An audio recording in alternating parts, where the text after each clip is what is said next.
Crônicas, capítulo 36, é o último capítulo do livro e ele vai tratar da queda do reino do sul e do cativeiro através da Babilônia.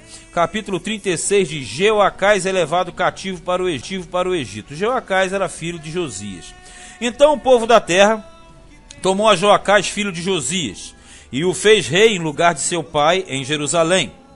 E era Joacás da idade de 23 anos quando começou a reinar, e 3 meses reinou em Jerusalém. 3 meses é pouquíssimo, mas já estava próximo ao fim. Joacás, ele também é chamado de Salum. Então quando você encontra Salum em referência a um rei, saiba que é Joacás. Verso 3. Porque o rei do Egito o depôs em Jerusalém e condenou a terra à contribuição de 100 talentos de prata e 1 talento de ouro. E o rei do Egito pôs a Eliaquim, irmão de Joacás, rei sobre Judá e Jerusalém, e mudou-lhe o nome para Jeoaquim. Mas a seu irmão Joacás tomou Neco e levou-o para o Egito. E o Joacás sabe que é o Salum. Vamos entender isso aqui. O faraó Neco venceu Josias na peleja, correto? Aí o novo rei foi o filho dele, Joacás. Automaticamente, o faraó Neco aproveitou a situação, foi a Jerusalém, dominou, sitiou, fez tributário, pegou o filho do Josias, que era o Joacás, levou para o Egito, em cativo. Aí levou ele para o cativeiro e botou no lugar dele o Eliaquim, que era o seu irmão. Botou ele aqui no lugar e mudou-lhe o nome para Jeoaquim. Então o Salum, que é o Joacás, foi para o Egito. Ficou o Jeoaquim, que na verdade era o Eliaquim. Vamos embora. Versículo 5. Era Jeoaquim de 25 anos de idade quando começou a reinar, e 11 anos reinou em Jerusalém, e fez o que era mal aos olhos do Senhor seu Deus. Este aqui é o período em que Nabucodonosor vai invadir Judá pela primeira vez e vai levar a primeira turma para o cativeiro, aqui no versículo meia dúzia. Subiu, pois, contra ele Nabucodonosor, rei da Babilônia, e o amarrou com cadeias para o levar à Babilônia. Quer dizer, essa aqui é a primeira turma do cativeiro. É a turma que o profeta Daniel foi levado para a Babilônia. Também alguns dos utensílios da casa do Senhor levou Nabucodonosor para a Babilônia, e pô-los no seu templo em Babilônia. Quanto ao mais dos atos de Jeoaquim e as abominações que fez, e ao mais que se achou nele, eis que estão escritos no livro da história dos reis de Israel e de Judá, o que está lá em cima. E Joaquim, seu filho, reinou em seu lugar. Vamos lá. Então o Josias morreu, entrou o Joacás, que era o Salum. Aí veio o faraó Neco, levou o Joacás, que é o Salum, lá para o Egito. Aí ficou Eliaquim, ele botou o nome de Jeoaquim, ficou sendo o rei de Judá. Aí veio Nabucodonosor, em 606 a.C., aproximadamente, e levou essa turma, levou a primeira turma para a Babilônia. E aí morre o Jeoaquim e fica no lugar dele o Joaquim. Desse período, o Joaquim vai ser a segunda turma que vai ser levada pelo Nabucodonosor. Versículo 9, diz assim: Era Jeoaquim da idade de 8 anos quando começou a reinar, e 3 meses e 10 dias reinou em Jerusalém, e fez o que era mal aos olhos do Senhor. Vamos entender.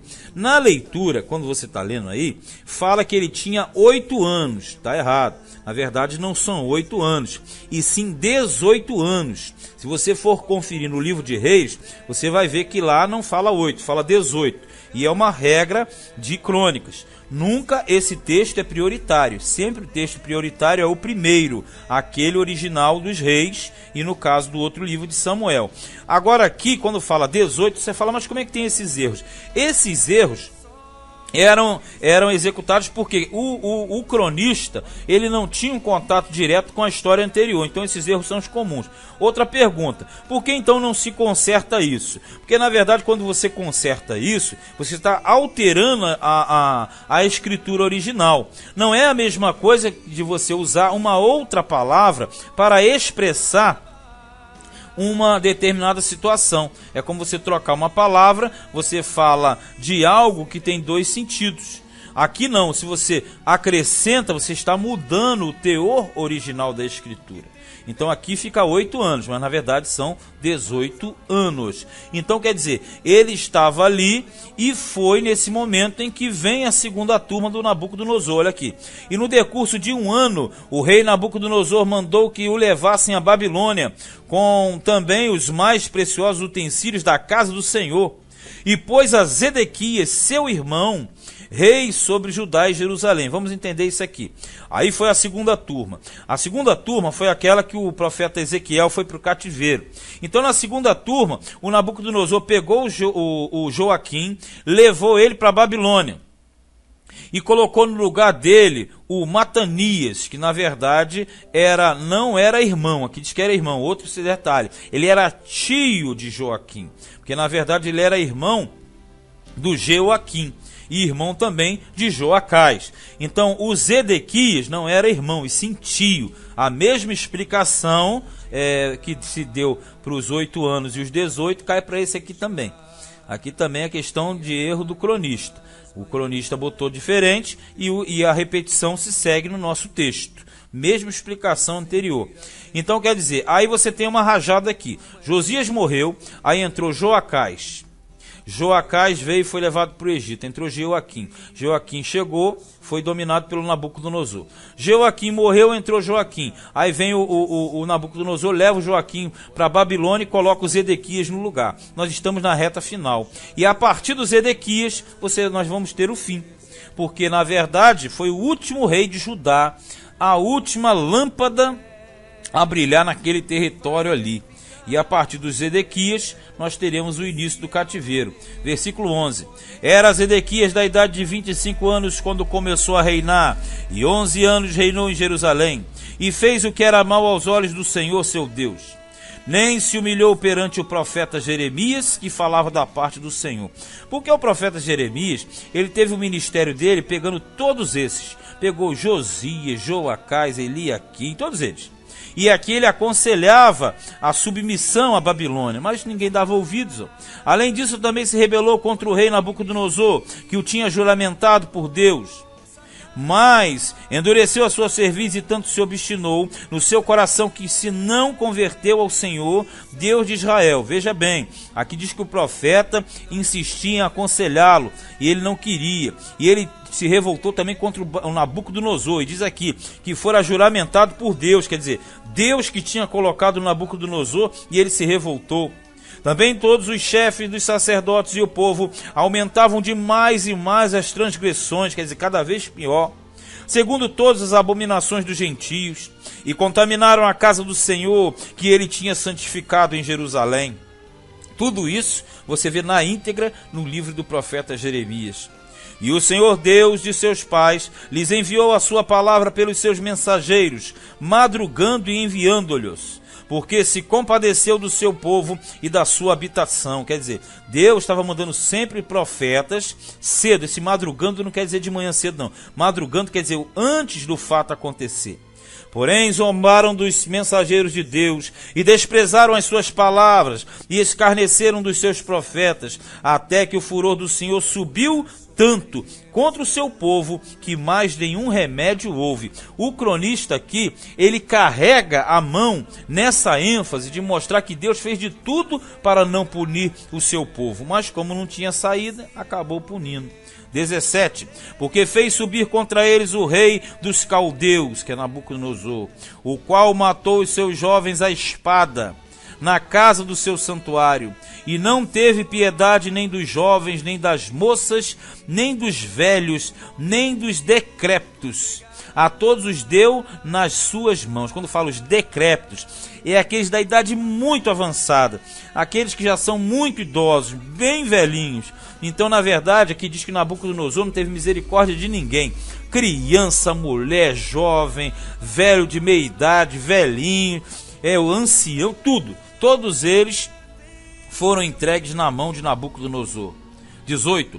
E todos os utensílios da casa de Deus, grandes e pequenos, e os tesouros da casa do Senhor, e os tesouros do rei e dos seus príncipes, tudo levou para a Babilônia. Aqui foi a queda do sul, a terceira invasão.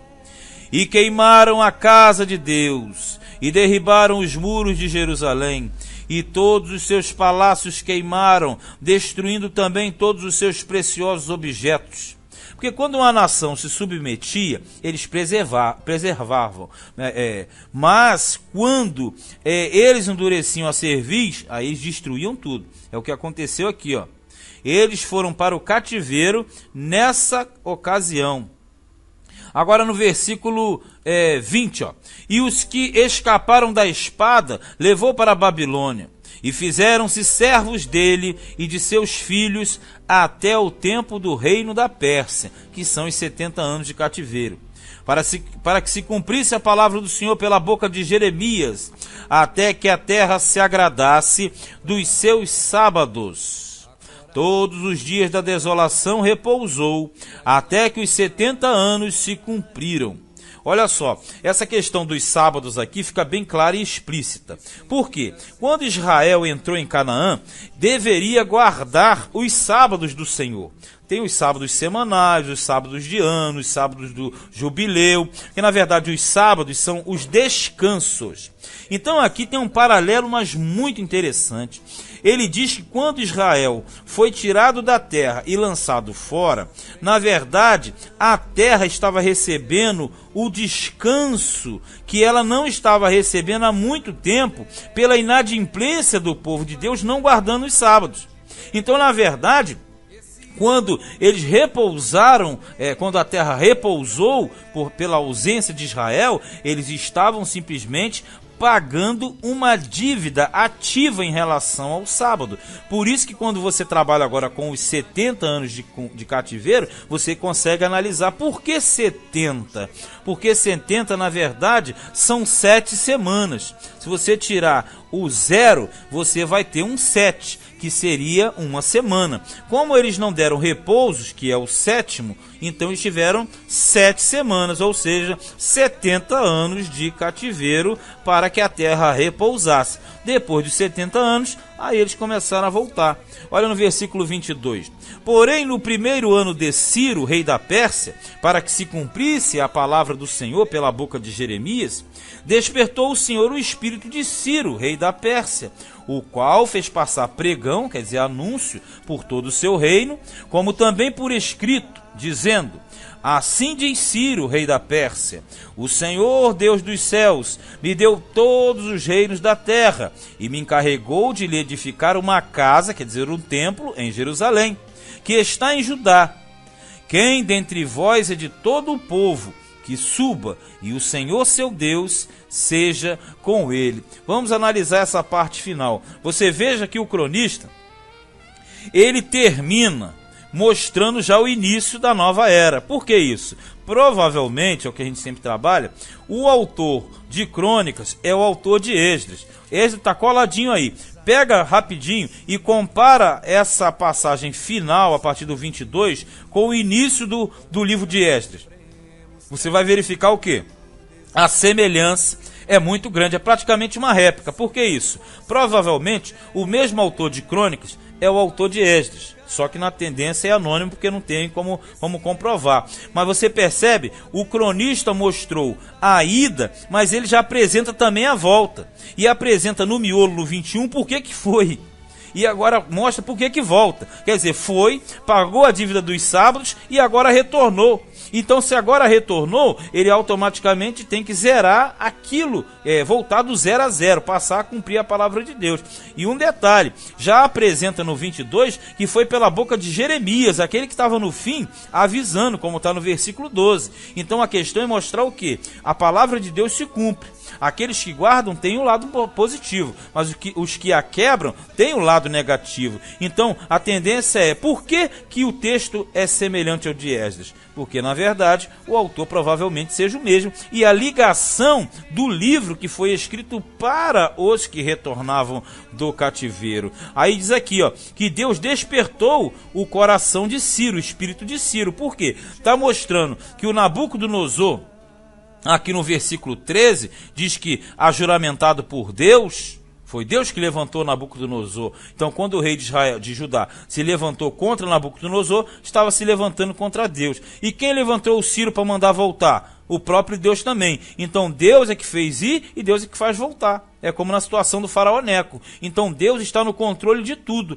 E aqui diz que o Ciro ficou sabendo que ele era responsável. Como é que isso aconteceu? Claro, pela instrução dada no cativeiro, a princípio pelo profeta Daniel, que era o homem da corte. Mas as escrituras foram lidas para ele, e aqui fala de Jeremias, mas nós sabemos que o livro que realmente trata o Ciro por nome é Isaías 44, 28 e Isaías 45, de 1 a 4. Mas de uma forma ou de outra, ele tinha noção, porque ele diz que ele recebeu um mandato do Deus, do Senhor, Senhor dos céus, para voltar e edificar uma casa, um templo, e para com ali estar com ele, quer dizer, estar com o povo dele. Olha como é que o cronista mostra, ele apresenta um domínio 100% de Deus sobre toda e qualquer situação. E aquela questão, Deus está ao lado daqueles que cumprem os seus desígnios, e não somente daqueles que são o povo de Deus.